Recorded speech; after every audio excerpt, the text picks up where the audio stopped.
Hello, I'm back with another video. I read these two novels. They're basically the same, so I wanted to cover them. So the first one is As Long as I Outlast You, I'll Be Invincible. This is garbage. I don't waste your time reading this. And then the other one is Eternal Tale. This one's excellent, okay? I might recommend that you waste your time reading this if you have nothing better to do. Anyway, so the gist of it is, I'm not going to read the description. You can pause and read it yourself. But the gist is both of these guys have a system that gives them immortality, but there's a caveat, okay? Well, not a caveat. Actually, it's all positive. Basically, every year that they live, they get a point that they can distribute to... Well, the two novels are technically different in this respect. This guy can distribute his points in strength, luck, and mana or something. Magic, I think it's called magic. This guy can distribute his points in a strength, defense, speed, essence of life, and mana, I think. It's basically the same. Every year they live, they get to distribute one stat point to whatever they want to distribute it to. So starting off with this one. I would not read this. This is kind of just bad. Please don't read this. Okay, just don't read it. It's not good. I couldn't tell you a single good thing about it. The main character is stupid. I mean, listen, okay, I know it says it's a 5 out of 5, but you gotta trust me, it is not a 5 out of 5. It is actually just horrible. Revenge, I don't really know why this revenge tag is on here. Alright, so, I mean, listen. Okay, listen. This is the second chapter, okay? The patrol captain's oh, blah, blah, blah, I'm gonna go off, I'm probably gonna die, so please take care of my wife and children. He's sure, whatever. He's so, unfeeling. This is not normal human behavior, and I don't expect normal human behavior from my wuxia protagonist, but you could do a little better than this. Anyway, so you might be thinking, okay, yeah, it's fine, then he's an apathetic douchebag, or whatever, who cares? The real problem with this novel, okay, is that he's taking care of a 15-year-old girl, and that makes me highly uncomfortable, okay? I don't like my protagonist taking care of 15-year-old girls. It's just a personal preference. I mean, if you want to go to jail, then, with all respects, feel free. But personally, it's just ain't it, okay? And, she falls in love with him. It's come on. Come on.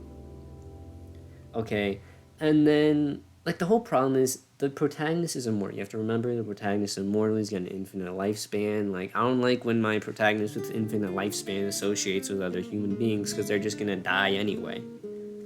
They're not immortal like he is. They're not as cool as him. Yeah, so this is trash. I don't even want to talk about this anymore. There are no words I can use to describe how garbage this is. I can try.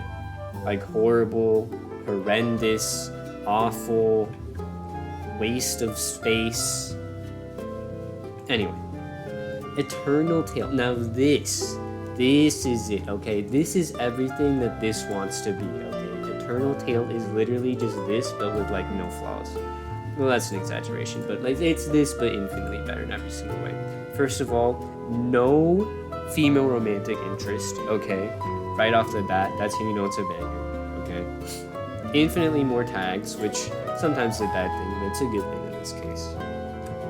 So, as I mentioned before, these two are basically the same in that the system, golden finger, cheat, whatever you want to call it, is exactly identical. Because the main character has an infinite lifespan, blah, blah, blah. But the difference here is in Eternal Tale, he actually has an ox, or a cow, or a bull, whatever you want to call it. And this bull is also immortal and also gets the stat point allocated to him every single year. And I think this is actually a genius idea because it resolves the problem that normally exists in wuxias of this specific niche, where you don't really care about any of the other characters because, well, they're just gonna die anyway. since the bull is immortal, you can actually, get invested into his character. And the second thing is, because the bull only says the words moo, it's impossible for the author to mess up writing. So you get the best of both worlds, right? You get a character that you can, sort of sympathize with and, understand, and at the same time, you don't have to worry about the author butchering the character because he only says moo, okay? And on God, okay, I'm on like chapter 300. I read the Raws, and the bull still says moo, okay? The bull is in like, well, they're both in like the tribulation god stage or whatever, and the bull still says moo. Like, no English or Chinese from the cow whatsoever. And I applaud that.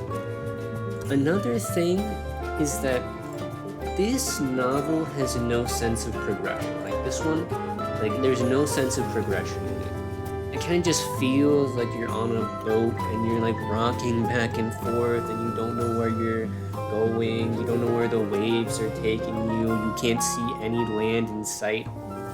This novel's much better in that respect. You can feel the slow progression, you can see yourself slowly drift towards the island, you know where you're going, you know what's happening. Like, there's a great sense of progression here, which is something that I really like. You can see here, like how just says moo. Like, it just says moo, and I guarantee you, it'll probably say moo. I didn't read all of the Raws, but like I'm pretty far in, and it still says moo. And like, I'm willing to bet, a lot of things that the cow still says moo, like all the way into like chapter 800. So you don't have to worry about the cow turning into an anime girl or anything. It's still a cow. So yeah. Anyway, the sense of progression in this novel is great, right? Because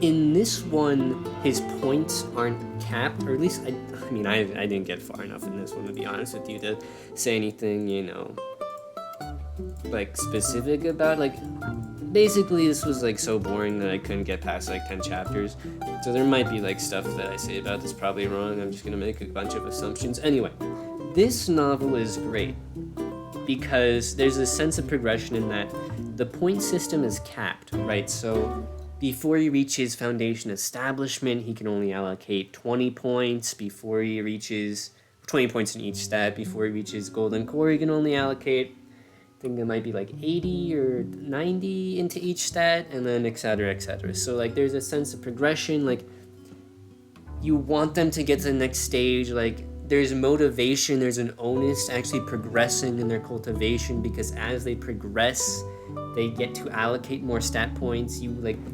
So it removes the question that every reader should ask, which is, okay, why doesn't he just sit in like a cave for like 1,000,000 years and then stack all the stats until he's immortal? Right. This like encourages the protagonist to actually go out there, and it gives them a reason to actually, try and progress their cultivation, which is good. And then another thing is, I like the pacing. The pacing of this novel is good. It takes them like 200 years, or like, I don't know, like a couple hundred years, give or take, to actually get into a sect. Like, they don't even reach key refining until like a couple hundred years in, which is something I actually really appreciate, because it makes more sense. You want all your stats to be maxed out. You want your character to be as strong as possible before they take the risk of going into a sect, right? And the author's also very conscientious of the fact that if a person were to live forever in like the olden days, that other people would notice that they don't age. So he has the main character and his bull like move from place to place, A to B to C to D, which also gives you a nice change in setting every so often, which I do appreciate. Yeah, that's about it. I just wanted to tell you. I know it says 4.3, and yeah, it's just probably like a 4 out of 5. It might be a 4.3 out of 5. This is not a 5 out of 5. This is like a 1 out of 5. Just goes to show, a few changes can make a huge difference. Yeah, so that's about it. please don't read this one. Yeah, please don't read this one. And you could read this one. It's pretty entertaining. I got all the way to chapter 300 and I enjoyed it. But once I got to like chapter 200, it started getting a little slow. I would have liked the pacing to be a little faster. Like the author's willing to skip like decades and hundreds and thousands of years. Which, well, I don't think they skip thousands, but you get the point. They're willing to skip long breaths of time, like do a lot of time skips, which is necessary in a novel like this. But it still felt slow after chapter 200. But it picked up. Like there was a reason, like why I wanted to keep going. Like I could see where the novel is leading, and it might get better after chapter 300. But honestly, I got burnt out after reading so much of it. But that might just be because I read it all in a row. Anyway, thanks for listening. I'll see you later.